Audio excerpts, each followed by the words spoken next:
اللہ الرحمن الرحیم۔ السلام علیکم ورحمۃ اللہ وبرکاتہ۔ کتاب البیوع صفحہ نمبر 306۔ ومن اشترى ثوبا، آج ہم یہاں سے پڑھیں گے، کتاب کی طرف دیکھیے۔ ومن اشترى ثوبا، اور جس نے کپڑا خریدا، علی انہ، اس شرط پر کہ وہ عشرۃ اذرع، کہ وہ 10 گز ہے، بعشرۃ دراہم، 10 درہم میں، او ارض، یا زمین، علی انہا 100 ذراع، اس شرط پر کہ وہ 100 گز ہیں، ب100 درہم، 100 درہم میں، فوجدہا اقل من ذالک، پھر اس نے اس کو اس سے کم پایا، فالمشتری بالخیار، تو مشتری کو اختیار ہے، ان شاء اخذہا بجملۃ الثمن، اگر چاہے تو لے لے اس کو پوری قیمت میں، و ان شاء ترکہا، اور اگر چاہے تو اس کو چھوڑ دے،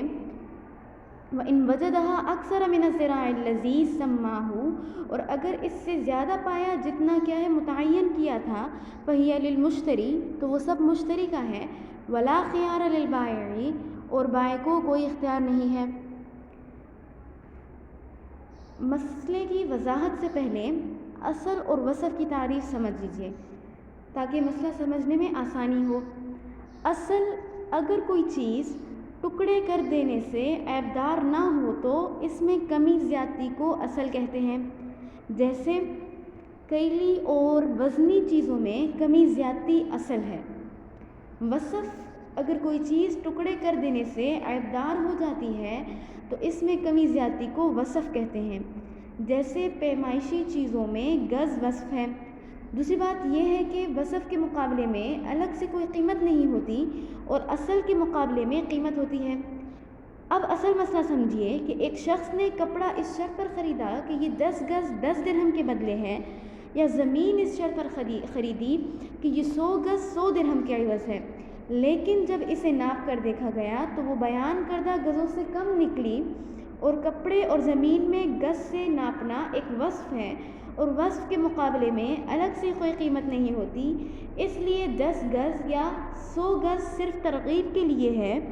ہر گز کے بدلے 1 درہم نہیں ہوا، گویا کہ پورے تھان کی قیمت 10 درہم ہے اور پوری زمین کی قیمت 100 گز ہے،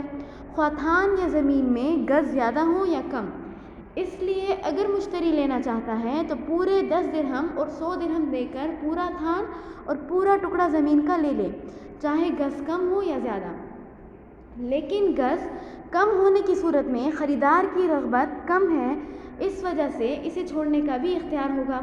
اور اگر زمین یا کپڑا مقررہ گزوں سے زیادہ نکلا تو وہ زیادتی مشتری کے لیے ہوگی، اور بائع کو روکنے کا اختیار اس لیے نہیں ہوگا کہ گز ایک وصف ہے اور وصف کے مقابلے میں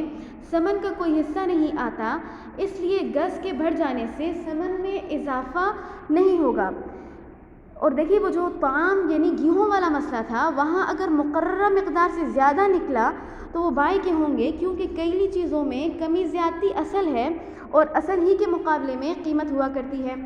تو دونوں مسئلوں میں فرق ہے۔ آگے دیکھیے، وَإِنْ قَالَ بِعْتُكَهَا، اور اگر کہا کہ فروخت کی میں نے تمہیں، یہ زمین، عَلَىٰ أَنَّهَا 100 ذراع ب100 درہم، اس شرط پر کہ یہ 100 گز ہیں 100 درہم میں، كُلُّ ذراع بدرہم، ہر گز 1 درہم کے بدلے میں،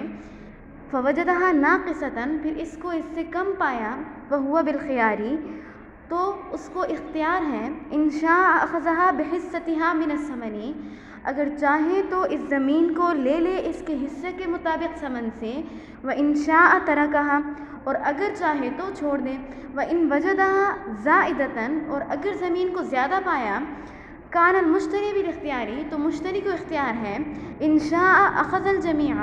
اگر چاہے تو پوری زمین کو لے، کل ذراع بدرہم، ہر گز 1 درہم کے بدلے میں، وان شاء فسخ البیع، اور اگر چاہے تو بیع کو توڑ دے۔ اب مسئلہ سنیے، کپڑے اور زمین میں گز صفت ہے، لیکن اگر صفت کو اصل بنا دیا جائے تو اس کے مقابلے میں الگ سے قیمت ہوگی۔ یہاں بائع نے جب یہ کہا کہ ہر گز 1 درہم کے بدلے میں، تو ہر گز کو اصل بنا دیا، اور اب ہر گز کے بدلے میں 1 درہم ہوگا، اس لیے جتنے گز ہوں گے اتنے ہی درہم لازم ہوں گے، کم ہوں گے تو اس کے حساب سے کم، اور اگر زیادہ ہوں گے تو اس کے حساب سے زیادہ درہم ہوں گے۔ البتہ اگر گز جو ہے کم ہونے کی صورت میں مشتری کو وعدے کے مطابق زمین نہیں ملی، اس لیے اسے لینے اور نہ لینے کا اختیار ہوگا۔ آگے دیکھیے، وَلَوْ قَالَ بِعْتُ مِنْكَ هَذِهِ الرِّزْمَةَ، اور اگر کہا کہ بیچ دی میں نے تم کو یہ گٹھری، عَلَىٰ أَنَّهَا 10 أَصْوَابٍ، اس شرط پر کہ اس میں 10 کپڑے ہیں، ب100 درہم، 100 درہم کے بدلے میں، كُلُّ ثَوْبٍ ب10، ہر کپڑا 10 درہم کے بدلے میں ہے، فَإِنْ وَجَدَهَا نَاقِصَةً، پھر اگر پائے ان کو کم، جَازَ الْبَيْعُ بِحِصَّتِهِ، تو اس کے حصے کے مطابق بیع جو ہے صحیح ہو جائے گی۔ وَإِنْ وَجَدَهَا زَائِدَةً، اور اگر اس سے زائد پایا، فَالْبَيْعُ فَاسِدٌ، تو زائد جو ہے تو بیع جو ہے کیا ہے، فاسد ہو جائے گی۔ اب دیکھیے، الرزمہ گٹھری کو کہتے ہیں، اس کی جمع رزمن آتی ہے، ثوب بمانا کپڑا، تھان وغیرہ۔ اب مسئلہ سنیے، ایک گٹھری میں 10 تھان کپڑے کے تھے اور ہر تھان الگ الگ انداز کا تھا۔ بائی نے کہا کہ اس شرط پر پوری گٹھری